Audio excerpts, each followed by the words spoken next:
Well, this is Chris Hale again, Freedom's Witness, and I thought I was done for the night, but as you can tell, I am a little fired up right now. So it is another topic on my mind. So during this journey away from the Jehovah's Witness cult and finding my own space in life in the universe, it's been 6 years now since I left, and it's been a great experience. Very painful at some points, but also very enlightening and freeing at others. And recently, about 2 months ago, I joined this group called Bodhi Spiritual Center. That's Bodhi in Chicago. And I was introduced to it by a very dear friend of mine that's been dear to me for about 6 months. It just goes to show you the power of good friends. And what I've been learning, it is a spiritual community, right? So it's not focused so much on religion. It's not focused so much on God or Jesus, but really teaches people to understand that they have all the power to create the kind of lives that they want. Did you just get that? Let me sip on my bourbon while you think about it. They are teaching us that everything you need to do to create the life you want is within. You have it already. Wow, that's revolutionary. Does that not fly in the face of everything you've been taught from a religious perspective? Rely on God, pray to Jesus. You got to follow all these rules. I know for me, there was an unending set of rules required in order for me to maybe gain the approval of some unseen God that never spoke to me or never did anything that I wanted him to do. So the idea, the concept that everything you need to live the kind of life you want, to live your life with passion and purpose, is already within. It's within here. What a powerful concept. So what that tells me, or what that helps me to understand, is that I have a great responsibility to myself and to those around me to use my willpower, to use my inner self to do what it is I'm here on this earth to do. And every single one of you has a purpose. And if you don't know it, it's probably because your mind is too clogged up with everybody else's requirements.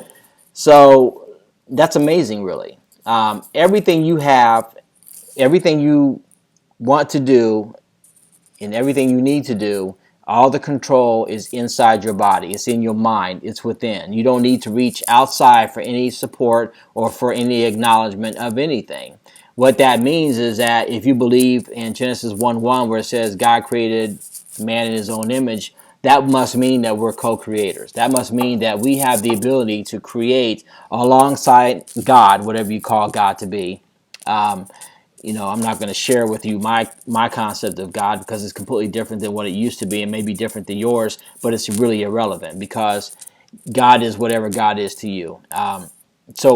Really then, if I take that in the strictest understanding, I'm a co-creator. So I have a responsibility alongside God, whatever that is to you, to create the kind of life that I want. So really, I can't blame my mom. I can't blame my dad. I can't blame Jehovah's Witnesses. I can't blame the 7 old, fat, ugly men in New York, half of whom are probably, I'm not going to even say it. It's really up to me.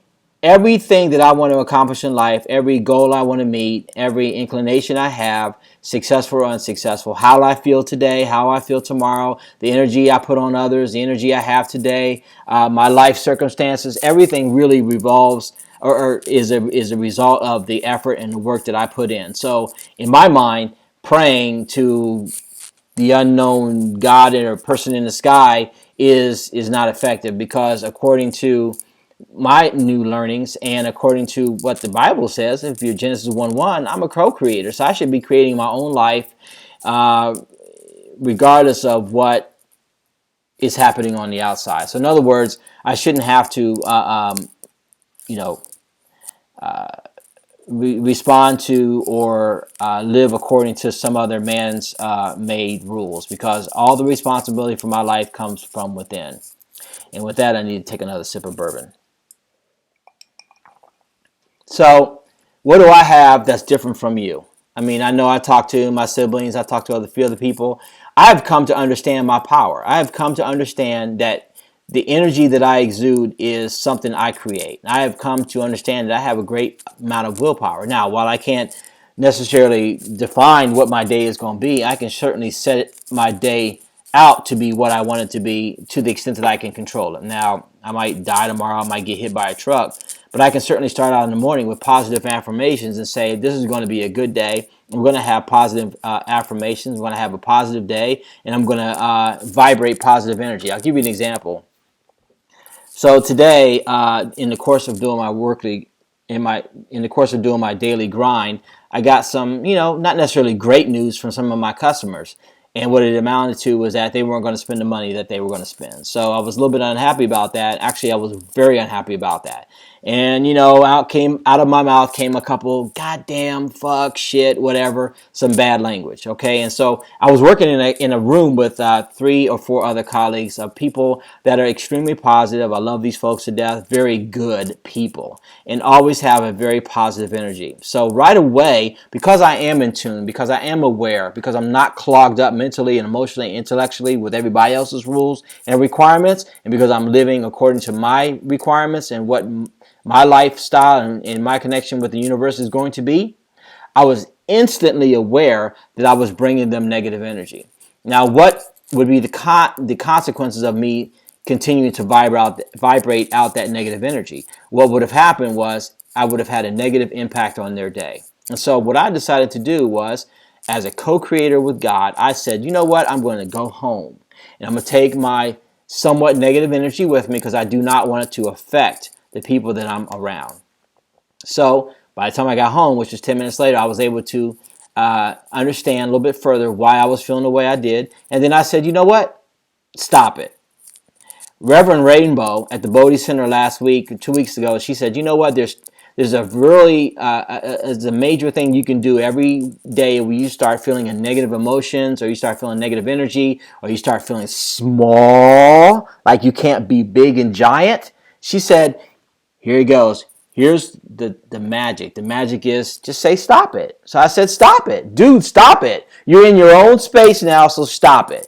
And so as soon as I said stop it, I stopped it. And then everything was good. Got on the phone, made some calls, sent some emails, had a great day. And then I went over to see, some other friends of mine, visited, had some drinks, and everything has been fantastic. And I'm here talking to you because I said stop it. I instantly knew that everything was in my control. I was feeling bad. Why? Because my customers that I talked to and deal with weren't doing what I wanted them to do, so it made me feel bad. It made me mad. So it gave me negative energy. So I said, hey, I recognize this. I've seen this before. So I said, stop it. So you too can do that. You can have the same control I do. It's a matter of willpower. Do you want to live in the misery? Do you want to be unhappy? Do you want to be sad? You want to dwell in negative energy? Do you want to bring everybody else around you down? Or do you want to just say, hey, stop it. Stop being negative. Stop being sad, and take control of that shit. Everything you have to control your life and to live a great life is within you. It's within your mind, within your heart. I mean, listen, God created us as independent beings, and he said we have the freedom to choose and blah, blah, blah. Why is it that we're so inclined to look outside of our own minds and our own bodies for the answers?